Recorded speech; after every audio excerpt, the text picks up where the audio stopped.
Chapter 4. Love. You seem oddly attached to the Zora sapphire. Link said, clearly not paying attention as he absently turned the spiritual stone of water over in his hands. He had been fiddling with the sapphire ever since they set out this morning.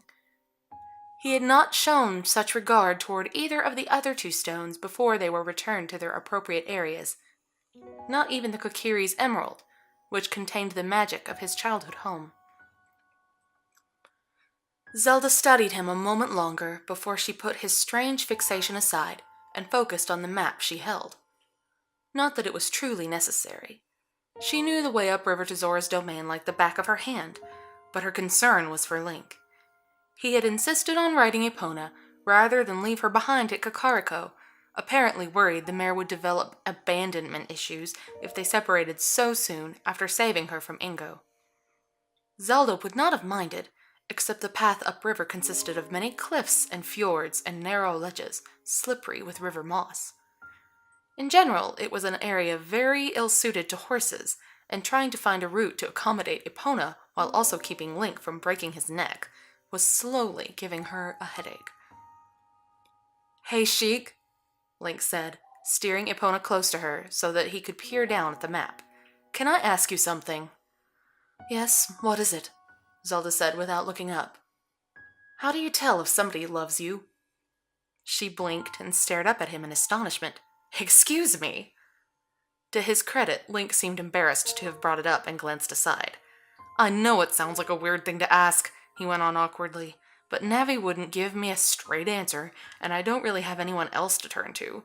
Well, maybe Saria, but she's a Kokiri, so I don't think she'd understand. Heck, I don't even understand it. I've only really been an adult for, a couple of weeks? But you seem to know a lot about, pretty much everything, so I thought maybe... But you don't have to answer if you don't want to. I just figured there was no harm in asking." "No, it's all right," Zelda assured him quickly to cut short his rambling. And once again she felt a stab of pity for Link. It wasn't his fault that he had lost 7 years of his life in the Sacred Realm. Unlike her, he would not have had time to come to terms with his adulthood and the complications that came with it. She could at least be grateful that he had not specified himself as the one who was in love. Link looked at her expectantly, still curious despite his discomfort. "Okay, so how do you tell? If someone loves you, I mean." I suppose it depends," Zelda said, and to her own horror, she felt herself blushing. She rolled up the map and moved away to stand at the shore of the river, struggling to gather her wits and face the question rationally. "I suppose the most obvious answer would be whether she has told you her feelings outright." Link frowned as he seemed to think that over. "Well, it was a long time ago, when we were still kids, actually. I don't remember her saying it in those exact words."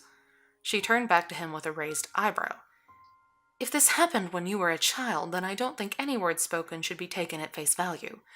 A child cannot be expected to know her own heart or make lasting decisions based on emotions that are too mature for her to comprehend." "You think so?" Link said in relief, but his face fell, and he stared at the spiritual stone in his hand broodingly. "But there's more to it than that, you see. I helped her out with something back then, and she got pretty attached to me. Kept going on about how great I was, what a hero I was, and what a great match we'd be since she's a princess and has to find a husband someday anyway." Thankfully, Link had kept his gaze averted, so he didn't see her jerk of surprise at the mention of a princess. No, surely he wasn't talking about... But how many princesses could Link have possibly been acquainted with at that age? Nevertheless, Zelda was positive she had not said even half of those things. She racked her scattered memories of that afternoon in the courtyard, when she had first met the Kokiri boy named Link, and behind her veil, she began to grow hot. Perhaps she had been a little too ardent in her praise when she described the dream in which he became the savior of her kingdom. "Link," Zelda interrupted him, "as I said, I don't think you should take it seriously. A great deal of time has passed, and She was fairly young at the time, as were you. It is likely she has forgotten all about it."